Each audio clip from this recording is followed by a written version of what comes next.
Mga par! Napag-usapan nga natin last video ang part 1 ng Battle of the Beast arc kung saan nakita natin ang mga nangyari matapos ang laban na Laipo at Alfredo. Ngayon naman, pagkikwentuhan natin ang part 2 ng exciting na arc na ito, ang laban ng mga idol nating world-class Japanese boxers.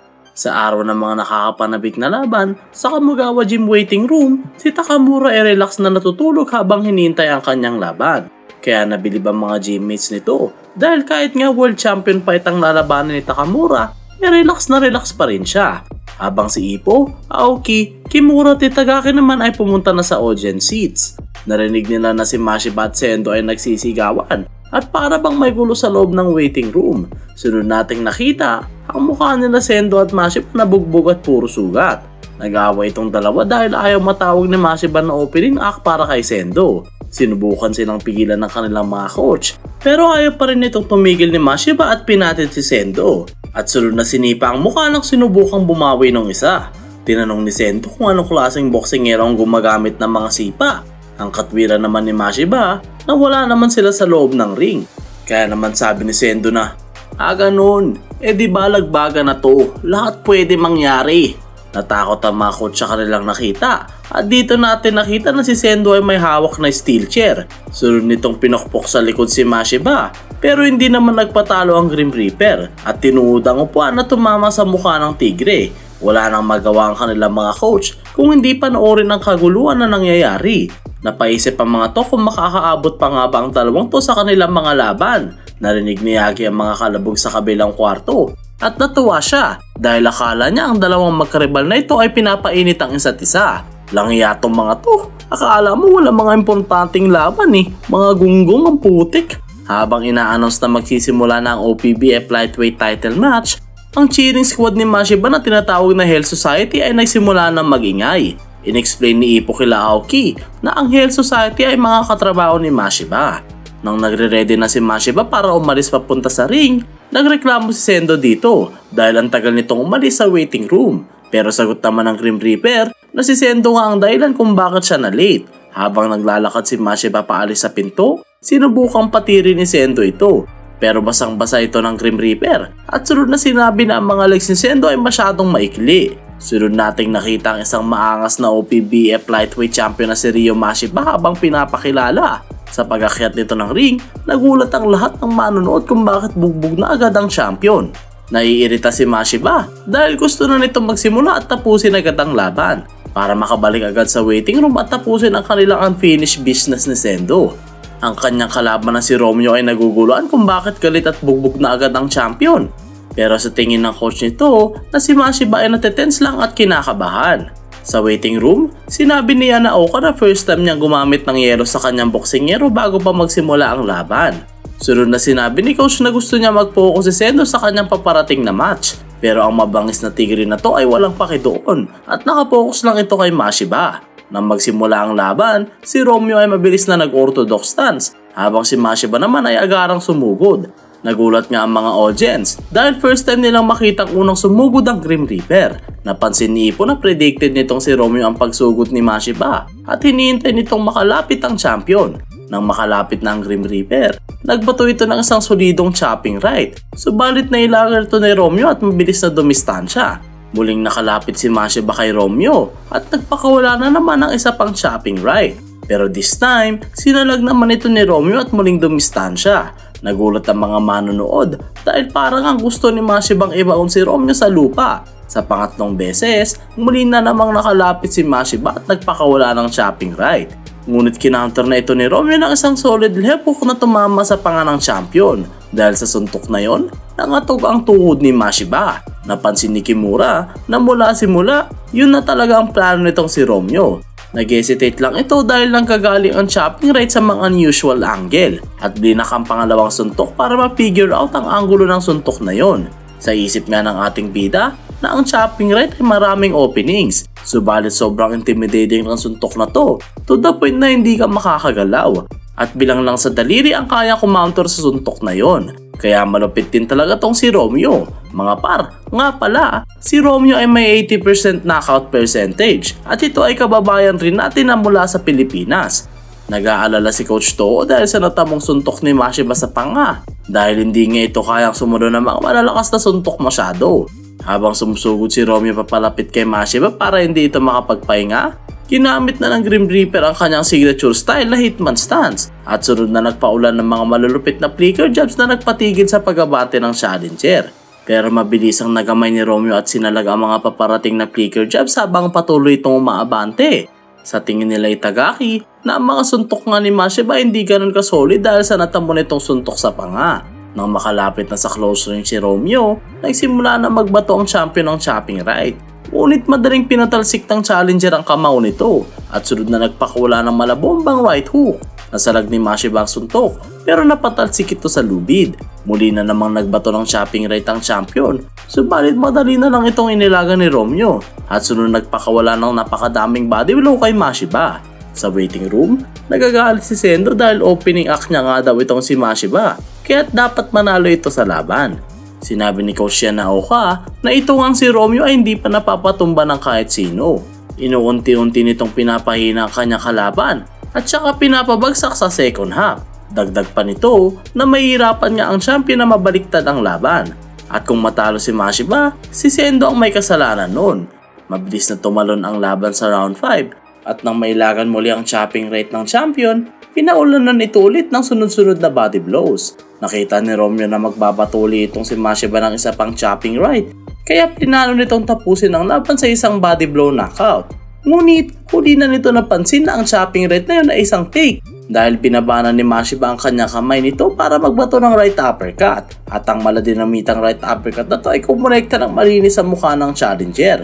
Agara nag-follow up ang champion ng solidong chopping right. Nang babagsak ng challenger sa lona, hindi pa tapos ang Grim Reaper at sunod-sunod itong kumonekta ng chopping right at uppercut. Napatigil lang ng champion at pumagitna na ang referee para itigil ang laban. At successful na nadepensa ng champion ang kanyang OPBF lightweight belt for the first time. Ngumiti nang nakakatakot si Mashiba na para bang tuwang-tuwa na kinawawa nito ang kanyang kalaban. Kaya naman naisip ni Aoki na bagay kay Mashiba ang tawag sa kanya na Grim Reaper. Mabilis na tumakbo pabalik ang champion sa waiting room at sinabi ni Sendo na maganda ang ginawa ni Mashiba at pinainit nito ang buong stadium. Dahil nga nahirapan si Mashiba sa laban na yun, akay pa mga audience na makakambak ang champion. Sagot naman ni Mashiba na i-make sure ni Sendo na hindi basura ang laban niya. Bumawi naman si Sendo ng isang body blow, subalit nabali ang kamay nito dahil tumama sa OPBF champion belt ang suntok niya.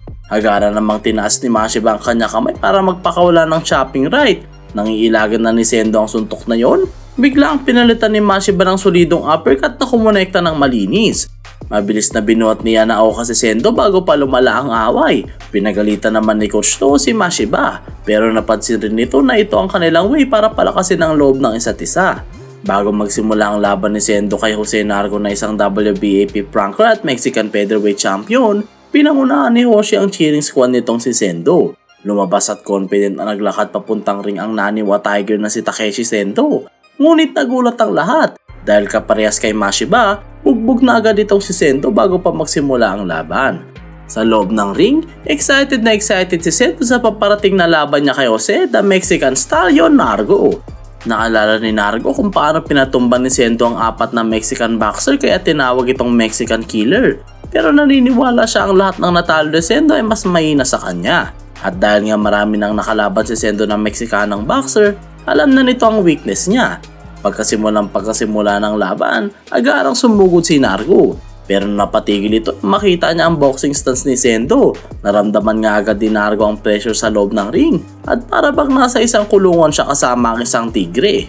Unti-unti nga naglalakad papalapit si Sendo na para bang hinahunting itong si Narco. Nang makalapit na sa rin siyang ating idol, agad nitong nagpakawala ng kanyang signature move na smash at pinatalsik ang one-handed block nitong si Narco. Nag-follow up punch agad si Sendo ng right hand smash at pinatalsik naman ito ang two-handed block ng Mexican Stallion. Sa lakas nga ng right hand smash nitong idol natin, lumipad ang buong katawan nitong si Narco. At dahil din doon, namanid na ang dalawang kamay nitong ginamit niya pang salag. Sa tingin ng coach ni Narco na si Bill Stewart na itong si Sendo ay hindi lang basta-basta tiger, kundi isa itong saber-tooth tiger na naghari noong mga prehistoric times. Napansin ni Ipo na ang trainer nga nitong si Nargo at si Ricardo ay iisa at nasisiguro nitong may paparating na gugulat sa lahat dahil si Bill nga ang isa sa pinakamatalinong tactician sa buong mundo.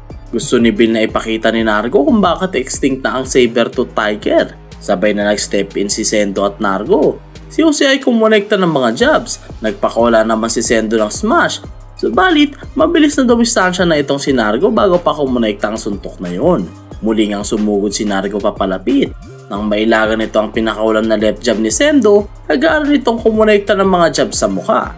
At mabilis na muling dumistansya para iwasan ang smash ng ating idol. Ilang beses sinulit-ulit ni Nargo ang hit and run strategy na to at walang magawa si Sendo. Sabi ni Itagaki na marami na kang sumubok na gawin ang strategy na yan kay Sendo. Ngunit hindi nagiging successful dahil sa matinding pressure na binibigay ng mga suntok ng ating idol. Dahil nga din doon, nawawala ang strategy ng mga ito kaya natatalo sa laban. Patuloy na ginagamit ni Nargo ang hit and run strategy at tila ginagawang bata nito si Sendo. Mabilis na tumalo ng laban sa round 8. Nang magsimula ang round, agarang sinimulan ni Nargo ang kanyang strategy. Sabi niya na Oka na kung ang mga nakalaban noon ni Sendo ang nasa posisyon ni Nargo, sigurado nagkamali na yun at magpanik. Kahit pa nga ang mga world rankers ay ganun din, kaya kakaiba at malupit talaga itong si Nargo sa lahat. Sa tingin ni Nargo, na kaya nawala ang mga saber-tooth tiger ay dahil masyadong malaki ang pangin nito pang-hunting. Kaya nahihirapan ito makauli ng mga mabilis na hayop at unti-unting naubos. At yun na yun nga daw ang nangyayari kay Sendo sa kanilang laban. Sa tingin ni Sendo, na kaya nagagawa pa rin ni Nargo na maging kalmado sa lahat ng nangyayari ay dahil nasisiguro nitong may nakalaban na siyang mas malakas kaysa sa kanya. At sunod na naisip na si Ricardo ang nakalaban nitong si Nargo. Sabi ni Bill na ang way nga lang para matalo itong si Sendo ay bugbugin ito ng hindi nahuhuli. At si Nargo nga daw ay magaling, matapang at higit sa lahat ay confident. Dahil ang nakaka-sparring na nito mula dati ay walang iba kundi si Ricardo Martinez, ang pound for pound king. Siya nga lang daw ang nakatagal laban kay Martinez at nakasurvive. Nagugulan ng isa sa mga naniwa coach kung bakit hindi nito hinahabol si Nargo. Sagot naman ni Yana Oka na napuruan nga ito kay Mashiba sa waiting room at ngayon niya na ito nararamdaman sa kanyang bindi. Tuwang-tuwa si Mashiba sa waiting room dahil malaki ang tsansa na matalo si Sendo at sabi ni Coach Toho na siya nga daw ang may dahilan kung mangyari yon, pero wala namang paki doon si Mashiba. Napansin nila Aoki na bara-bara na nga lang kung magbato ng suntok itong si Sendo at sumusuntok ito ng sobrang lakas to the point na na-off balance na. Nakita ni Bill ang stance ni Sendo kung saan naka-expose sa mga weak points nito at nakikipagbakbakan mukha sa mukha. At para nga daw magamit ang stance na yon, dapat malakas ang loob mo at may kumpiyansa ka sa sarili. Subalit ang mga suntok nga daw na nagmumula sa ganong stance ay madaling mapredict. Kaya naman kakaunti lang gumagamit nun sa modern boxing. Naiirita si Mashiba dahil simula nga nang gamitin ni Sendo ang stance na yon, nahihirapan na si Nargo umilag sa mga suntok nito. Dahil si Sendo ay isang natural brawler, may matindi itong instinct at intuition kung saan dapat magpakawala ng suntok. Nang magpapakawalan na si Sendo ng smash, nag-clinch si Nargo. Sabi ni Bill na dahil nga nakalakang kanilang kamay, walang tsansa na makapagbato ng suntok si Sendo. Ngunit dito na ipinamalas ni Sendo ang kanyang lakas. Diniin nito ang kanyang kamao sa tagiliran ni Nargo at sunod na inikot na mabilis. Biglang sumigaw si Nargo at piling nito, pinutas ni Sendo ang kanyang tagiliran. Sabi ni Sendo na biglaan niya nga lang naisip ang move na yon at tinatawag niya itong fist clench. Nakita ni Nargo ang paparating na smash ni Sendo kaya naman yung buko ito para ilagan na suntok na yon. Subalit biglang tinigil ni Sendo ang suntok midway at sunod na ginamit ang kanya kamay para magbato ng chopping right na tinatawag niyang knuckle drop. Dumaplis ang suntok na yun sa depensa ni Jose. Tumama yun ng solid sa canvas na nagpayanig sa buong ring. Kahit pa nasa lagay yun ni Nargo, napuruan pa rin dito sa lakas ng suntok na yun. Mabilis ng dumistansya si Jose kay Sendo. Sinubukang humabol ng ating idol, pero nahihirapan ito gumalaw dahil sumasakit na ang mga binti nito. Kinalimutan na ni Sendo ang depensa at pinalawak ang stance na para bang hinahamon si Nargo ng bakbakan. Sa tingin ni Ipo, nagoods nga lang si Sendo dahil mas lalo itong lumalakas kapag ginagamit nito ang kanyang sariling style. At ito nga daw ang time na kinakabahan ng ating bida kapag kalaban si Sendo. Pero yun din daw yung time na pinaka-exciting. Napansin ni Nargo na napuruan na ang ating idol at hindi na nito magalaw ang kanang kamao nito. Confident nga si Jose na kaya niyang dumistansya kay Sendo, pero hindi nito malaman kung bakit niya napipil na lumiliit ang ring, na para bang nasa loob siya ng isang kulungan. Unti-unting na corner ni Sendo si Nargo nang hindi nito napapansin. Akala nga ng natin na corner na ng tuluyan nitong si Jose, pero sabi ni Bill na dahil nga sobrang experience na itong kanyang bata, alam na nito kung kanyang gagawin. Na-pre-predict ni Jose na tatapusin ni Sendo ang laban gamit ang smash, kaya't magbabato ito ng lepok at magro-rotate para pagpalitin ang kanilang posisyon. Nang lumanding na ang lepok ni Nargo at nagsimulang tumakas, pinigilan nito ni Sendo gamit ang kanyang kanang kamay. Nagsimula ng magpakawala ng big right si Sendo, ngunit napansin ni Nargo na ang motion ng suntok ni Sendo ay masyadong malaki at obvious. Narealize ni Ipo na ang posisyon nga ni Sendo at Nargo ay parehas na parehas nung kalaban niya si Alfredo bago siya mapabagsak, at alam nitong matataman si Sendo ng solidong counter. Nang kumonekta ang malabombang counter ni Nargo, lumandin din ang pinakawalang suntok ni Sendo. Unti-unti nang bumabagsak ang katawan ng ating idol dahil sa solidong suntok na yon. Sa isip ni Jose na hindi nga daw siya kayang saktan ng isang baling kamao. Habang sabi naman ni Sendo na ang isang kamao na may broken spirit ay hindi umaepekto sa kanya. Bigla itong nabuhayan at pinilit nitong makatayo. Nang subukan ni Nargo na dumistansya, nagulat ito nang hindi ito makagalaw. Nagpakawala ng nakakawindang na smash si Sendo. Sa lakas nga ng suntok na yun mga par, kala mo natanggal yung ulo ni Nargo. Dahil sa suntok na yun, nawalan na ng maalay si Nargo habang nakasandal sa lubid. Mabilis na tumalikit si Sendo at tinaas ang kanya kamay para mag-celebrate. Lumapit na ang referee at agarang itinigil ang laban na nagresulta sa pagkapanalo ng Naniwa Tiger na si Takeshi Sendo. Habang nakatingin kay Sendo, napaisip si Bill kung ini-aim nito ang kanyang champion gamit ang malalaking pangil na yon. Nang nasa ring na ang kanya-kanyang coaches ng dalawang boksingero, plano ni Bill na sabihin kay Ricardo na meron pang isang mabangis na hayop sa Japan. Nang may masmasa na si Nargo, sobrang natuwa ito dahil buhay pa siya. At plano ding sabihin ni Bill kay Ricardo ang naging reaction ni Nargo dahil sa suntok na yon. Lumapit si Sendo sa kampo nila Nargo at sinabi nito kay Bill na, "Pag bumalik ka na sa Mexico at nakita mo siya, gusto kong sabihin mo sa kanya na magkikita na kami sa lalong madaling panahon." Sagot naman ni Bill na hindi niya na kailangan mag-request dahil yun talagang plano niya pagbalik niya sa Mexico. Nagpasalamat si Sendo at sunod na sinabi na ipasa ang kanyang message kay Alfredo Gonzalez. Nagulat si Bill dahil akala nito para kay Ricardo ang mensahe na yun. Kaya lalo pa itong naging interesado kay Sendo. Naglakad pabalik ng waiting room si Sendo habang nakataas ang kamay bilang papasalamat sa suporta. At doon na muna magtatapos ang ating video. Grabe mga par, napakaangas ng dalawang laban na yun no. Langhiya si Mashiba at Sendo no, ang kulit. Nahirapan pa tuloy sila sa kanya-kanyang laban. Feeling ko nga mga par, pas napuruan pa sila sa isa't isa no. Tas sa uli, grabe mga par, goosebumps no. Akala ko para kay Ricardo yung message, pero para kay Alfredo pala. Feeling ko kaya nag-message si Sendo kay Alfredo dahil tinalo nito yung long time rival niya na si Ipoy no. Ano sa tingin nyo mga par? O paano? Abang-abang na lang mga par para sa next video. Kaya huwag kalimutan mag-like, subscribe at pindutin mo na rin ang bell button para lagi kang updated. Ako nga pala ulit si Yawa Senpai. Hanggang sa muli mga par!